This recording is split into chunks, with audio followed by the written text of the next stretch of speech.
ವೀರಭದ್ರನಿಗೆ ಪಾರು ಶಾರದಮ್ಮ ಸವಾಲ್. ರತ್ನ ಮದುವೆ ತಡೆಯೋರ್ಯಾರು?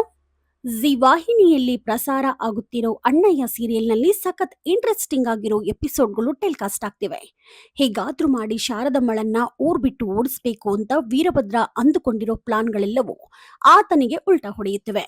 ಮದುವೆ ಜವಳಿಗೆ ತೆಗೆಯಲು ಹೋದಾಗ ಶಾರದಮ್ಮಳಿಗೆ ಕಳ್ಳಿಪಟ್ಟ ಕಟ್ಟಲು ಹೋಗಿದ್ದರು. ಆದ್ರೆ ಅಲ್ಲಾಗಿದ್ದೇ ಬೇರೆ. ಇನ್ನು ದೇವಸ್ಥಾನದ ಒಡವೆ ಕದ್ದು ಹೋಗಿರೋ ಶಾರದಮ್ಮರಿಗೆ ಮತ್ತೆ ಅವಮಾನ ಮಾಡಲು ವೀರಭದ್ರ ಪಂಚಾಯಿತಿ ಸೇರಿಸಿದ್ದ. ಆದ್ರೆ ಅಲ್ಲೂ ಕೂಡ ಆತನಿಗೆ ಮುಖಭಂಗವಾಗಿದೆ. ಸಂಪೂರ್ಣ ಸಂಚಿಕೆಯಲ್ಲಿ ಏನೆಲ್ಲ ಆಗ್ತಿದೆ ಅನ್ನೋದನ್ನ ಹೇಳ್ತೇವೆ. ಎಲ್ಲೂ ಕೂಡ ಸ್ಕಿಪ್ ಮಾಡದೆ ಈ ಸ್ಟೋರಿ ನೋಡಿ. ಈಗಾಗಲೇ ಶಾರದಮ್ಮ ದೇವಸ್ಥಾನದ ಒಡವೆ ಕದ್ದು ಓಡಿ ಹೋಗಿರೋದಾಗಿ ವೀರಭದ್ರ ಪುಕಾರ್ ಹಬ್ಬಿಸಿದ್ದಾನೆ. ಶಿವು ಸೇರಿದಂತೆ ಊರ ಜನರು ಅದನ್ನೇ ನಂಬಿದ್ದಾರೆ. ಈಗ ಶಿವು ತಾಯಿ ಶಾರದಮ್ಮ ಈ ಮನೆಯಲ್ಲಿ ಇರ್ಬೇಕಂದ್ರೆ ದೇವಿ ಒಡವೆ ಕೊಡಬೇಕು, ಇಲ್ಲ ಅಂದ್ರೆ ಆ ಒಡವೆ ತೂಕದಷ್ಟು ಇಂದಿನ ರೇಟ್ಗೆ ಹಣವನ್ನ ಕೊಡಬೇಕು. ಇಲ್ಲ ಅಂದ್ರೆ ಪೊಲೀಸರು ಬಹಿಷ್ಕಾರ ಅಂತ ಮಾತನಾಡುವಾಗಲೇ ಪಾರು ಅಲ್ಲಿಗೆ ಎಂಟ್ರಿ ಕೊಡ್ತಾಳೆ. ಎಲ್ಲರ ಮುಂದೆ ನಾನು ಈ ಪಂಚಾಯಿತಿಗೆ ಶಿವು ಹೆಂಡತಿಯಾಗಿ ಬಂದಿಲ್ಲ, ಪಂಚಾಯಿತಿ ಚೇರ್ಮನ್ ವೀರಭದ್ರ ಅವರ ಮಗಳಾಗಿ ಬಂದಿದ್ದೇನೆ.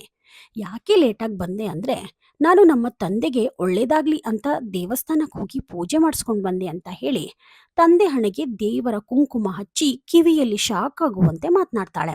ದೇವಸ್ಥಾನದ ದೇವರ ಒಡವೆ ಕದ್ದು ನೀನ್ ಬಚ್ಚಿಟ್ಟಿರೋ ಜಾಗಕ್ಕೆ ಹೋಗಿ ಅಲ್ಲಿಂದ ಇಲ್ಲಿಗೆ ಬಂದಿದ್ದೇನೆ. ಆ ದೇವಿ ಒಡವೆಯನ್ನ ನಮ್ಮತ್ತೆ ಕಾಪಾಡಿಕೊಂಡು ಬರೋಷ್ಟರಲ್ಲಿ ನಮ್ಮತ್ತೆಗೆ ನೀನ್ ಕಳ್ಳಿಪಟ್ಟ ಕಟ್ಬಿಟ್ಟಿದೀಯಾ. ಒಂದು ವೇಳೆ ನೀನ್ ಏನಾದ್ರೂ ನಮ್ಮತ್ತೆ ವಿರುದ್ಧ ಮಾತನಾಡಿದ್ರೆ ನಾನೇ ಈ ಊರಿನ ಜನರನ್ನೆಲ್ಲ ನೀನು ದೇವಿ ಒಡವೆನ ಕದ್ದಿಟ್ಟಿರೋ ಜಾಗಕ್ಕೆ ಕರ್ಕೊಂಡು ಹೋಗ್ತೇನೆ. ಆಗ ನಿನ್ ಗತಿ ಏನಾಗುತ್ತೆ ಅಂತ ಯೋಚನೆ ಮಾಡು ಅಂತ ಹೇಳ್ತಾಳೆ. ಇನ್ನು ಪಾರ್ವತಿ, ಇದೇ ಊರ ಜನರು ಕಲ್ಲು ಹಿಡಿದುಕೊಂಡು ನಿನ್ ಹಿಂದೆ ಬರೋ ಹಾಗೆ ಮಾಡ್ತೇನೆ, ಇಲ್ಲ ಅಂದ್ರೆ ನಾನು ಶಾರದಮ್ಮನ ಸೊಸೆ ಪಾರೂನೇ ಅಲ್ಲ ಅಂತ ಸವಾಲ್ ಹಾಕಿದ್ರೆ ಶಾರದಮ್ಮ ಕೂಡ ವೀರಭದ್ರನ ವಿರುದ್ಧ ಸಿಡ್ದೆದ್ದಿದ್ದಾರೆ. ನೀನ್ ಮಾಡಿರೋ ತಪ್ಪು ಎಲ್ರಿಗೂ ಗೊತ್ತಾಗುವಂತೆ ಮಾಡ್ತೇನೆ, ಇಲ್ಲ ಅಂದ್ರೆ ನನ್ನ ದೇವಿ ಪುತ್ರ ಶಿವು ತಾಯಿ ಶಾರದಾನೇ ಅಲ್ಲ ಅಂತ ಹೇಳಿದ್ದಾರೆ. ಇಬ್ಬರ ಮಾತಿನಿಂದಾಗಿ ವೀರಭದ್ರನಿಗೆ ಕಳವಳ ಶುರುವಾಗಿದೆ. ಇತ್ತ ಅಮಾಯಕ ಹುಡುಗಿ ರತ್ನ ಜೀವನವನ್ನ ಹಾಳು ಮಾಡಲು ವೀರಭದ್ರ ಪರಶು ಎಲ್ಲಾ ಪ್ಲಾನ್ ಮಾಡ್ಕೊಂಡಿದ್ದಾರೆ. ಈಗಾಗಲೇ ಅನೇಕ ಹೆಣ್ಮಕ್ಳ ಜೀವನದ ಜೊತೆ ಪರಶು ಆಟ ಆಡಿದ್ದಾನೆ. ಶಿವು ತಂಗಿ ಮೇಲೆ ಕೆಟ್ಟ ಕಣ್ಣು ಪರಶುಗೆ ಮೊದಲಿಂದಲೂ ಇತ್ತು. ಒಳ್ಳೆಯವನಾಗೆ ನಾಟಕ ಮಾಡಿದ್ರೆ ರತ್ನಾಳನ್ನ ಮದುವೆ ಆಗಬಹುದು ಅಂತ ತಂದೆಯೊಟ್ಟಿಗೆ ಸೇರಿ ನಾಟಕ ಮಾಡ್ತಿದ್ದಾನೆ. ಆದ್ರೆ ಇದ್ಯಾವುದು ಶಿವುಗೆ, ಪಾರುಗೆ, ಶಾರದಮ್ಮರಿಗೆ ಅರಿವಿಗೆ ಬಂದಿಲ್ಲ. ಮನೆಯವರೆಲ್ಲ ರತ್ನ ಮದುವೆ ಸಂಭ್ರಮದಲ್ಲಿದ್ದಾರೆ.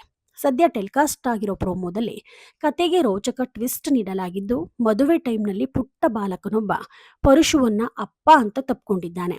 ಇನ್ನು ಮದುವೆ ಮಂಟಪದ ಕೆಳಗೆ ಒಬ್ಬ ಮಹಿಳೆಯನ್ನ ಕಟ್ಟಿ ಹಾಕಲಾಗಿದೆ. ಮುಂದೆ ಕತೆ ಹೇಗೆ ಸಾಗುತ್ತೆ ಅಂತ ಕಾದ್ ನೋಡ್ಬೇಕಾಗಿದೆ.